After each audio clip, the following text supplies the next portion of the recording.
বিসমিল্লাহির রহমানির রহিম। Hello everyone, আসসালামু আলাইকুম। কেমন আছেন সবাই? আশা করি আপনারা অনেক ভালো আছেন। আমিও আলহামদুলিল্লাহ আপনাদের দোয়ায় অনেক ভালো আছি। বরাবরের মতো আবারও নতুন একটা ভিডিও নিয়ে হাজির হয়ে গেলাম আমি সুমি, কুমিল্লা জেলা থেকে। প্রত্যেকটা মানুষেরই উচিত তার নিজের স্থান থেকে, নিজের জায়গা থেকে, নিজের ইনকাম অনুযায়ী কিছু হলেও টাকা পয়সা সেভিংস করা। আর মাসের শেষের দিকে আপনার টাকা পয়সা কিন্তু সবারই হাতে একদম কমে যায়, টাকা পয়সা ওইরকম থাকে না। কারণ মাসের শুরুর দিকে হাতে স্যালারি আসে, বা আমাদের মতো যারা প্রবাসীর বউ আছে তাদের হাজবেন্ডরা টাকা দেয়। শুরুর দিকে যেরকম হাত ভরা থাকে, শেষের দিকে কিন্তু এরকম থাকে না।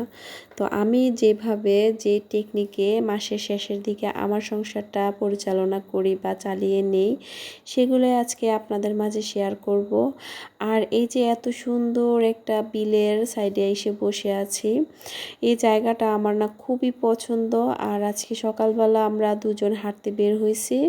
তো হাঁটতে বের হয়ে আমি প্রায় এখানে আসি, কারণ আমার শহরের মাঝে এরকম সুন্দর একটা বিল বা সুন্দর একটা জায়গা আসলে এখানে না আমার দিনটাই যেন ভালো কাটে, বা দিনের শুরুটাই খুব সুন্দর যায়। তো সেই জন্য আমি এদিকে হাঁটতে আসি সবসময়। চেষ্টা করি যে এই সাইডটা দিয়ে একটু 40 মিনিট বা 1 ঘন্টা হেঁটে গেলে সারা দিনের মন মাইন্ড সব কিছু ফ্রেশ থাকে। আর যেহেতু একা হাতে সংসার সামলাই, সব সাইড সামলাইতে হয়, তো বাজার সদাই সব কিছুই নিজেই করতে হয়, নিজেই সব কিছু সামলাতে হয়। তো আমি এখানে আসছি, আসার পরে এই বিল থেকে দেখেন একদম তাজা টাটকা কই মাছ, পুঁটি মাছ, তারপরে হচ্ছে নলা মাছ, ট্যাংরা মাছ, মানে পাঁচমিশালি মাছ। এগুলো কিন্তু কোনো নদীর পুকুরে চাষ করা না, কোনো কিছু না, এগুলো হচ্ছে বিলের মাছ। আর আপনারা তো সবাই জানেন যে বিলের মাছ যে কতটা স্বাদ।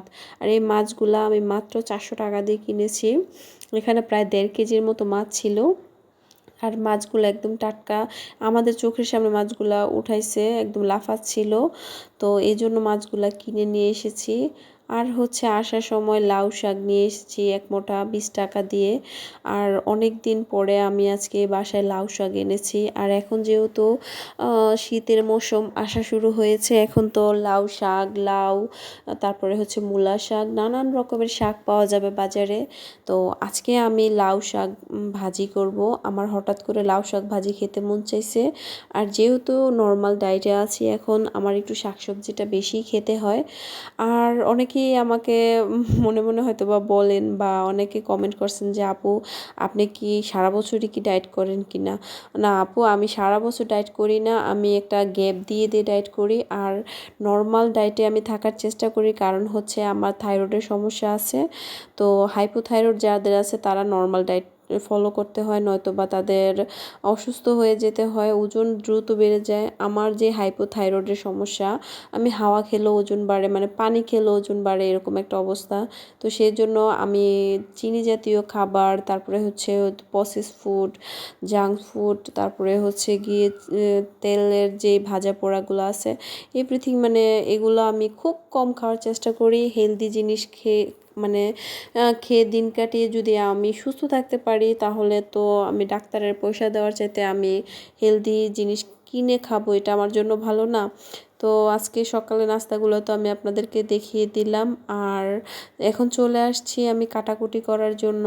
আর মাসের শেষের দিকে কিন্তু আমি একটু হিসাব করে চলি। আর মাসের শেষের দিকে আমি বাজারে গেলে সবসময় ফোকাস করি যে যে জিনিসটার দাম একটু কম, আমি ওইটাই বাসায় কিনে নিয়ে যাব। যেহেতু মাসের শেষের দিকটা সবারই টাকা পয়সা হাতে একটু কমে আসে।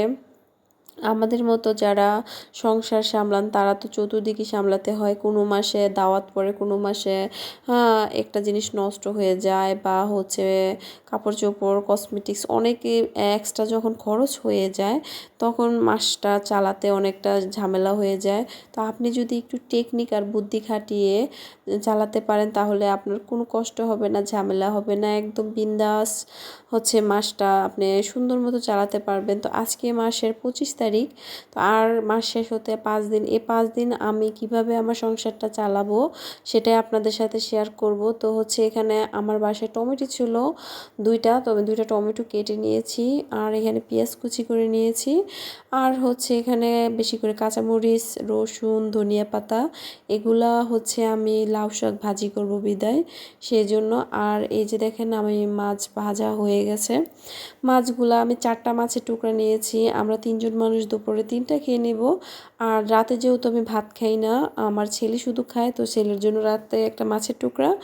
আর হচ্ছে এখানে আমার মেয়ের জন্য রাতে সবজি, সে রুটি দিয়ে খায়, সে রাতে ভাত খায় না, রুটি খায়। তো আমি আলু দিয়ে আর লাউ শাকগুলা দিয়ে বেশি করে রসুন দিয়ে আর কাঁচামরিচ দিয়ে ভাজি করে নিয়েছি। আর হচ্ছে এখানে 4টা মাছের যে টুকরা ছিল এটা টমেটো দিয়ে একটু ঝোল ঝোল করে ভুনা করেছি। যেহেতু টমেটো কম, পেঁয়াজও কম, তো এত শুকনা ভুনা করিনি, একটু ঝোল করে করেছি, আমার জন্য সারা দিনটা চলে যায়। আসলে আমি আমার সংসারটা এভাবেই চালাই, একটু হিসাব করে। মাসের শেষের দিকে আমি বাহিরে বাচ্চাদেরকে নিয়ে একটু কম বের হই, কারণ বাহিরে বের হলে কিন্তু এক্সট্রা খরচ হয়ে যায়, যেটা ঘরে থাকলে হয় না। কারণ বাচ্চারা বাহিরে বের হলে বায়না করলে সেটা না দিয়ে পারা যায় না। তো আমি এরকম করে আমার সংসারটা চালাই। তো আজকের এই ছোট্ট ব্লগটা আপনাদের কাছে কেমন লেগেছে অবশ্যই কমেন্ট করে জানাবেন। যদি ভালো লেগে থাকে তাহলে অবশ্যই আমার চ্যানেলটি সাবস্ক্রাইব করে আমার পাশে থেকে যাবেন। আর আমার ভিডিওতে আপনারা সুন্দর সুন্দর কমেন্ট করেন, এগুলো আমার দেখে খুব ভালো লাগে। মাঝখানে আমার বড় একটা গ্যাপ পড়ে গেছে, ভিডিও দিতে পারছি না। আশা করি ইনশাল্লাহ সামনে আমি রেগুলার ভিডিও দেওয়ার চেষ্টা করব।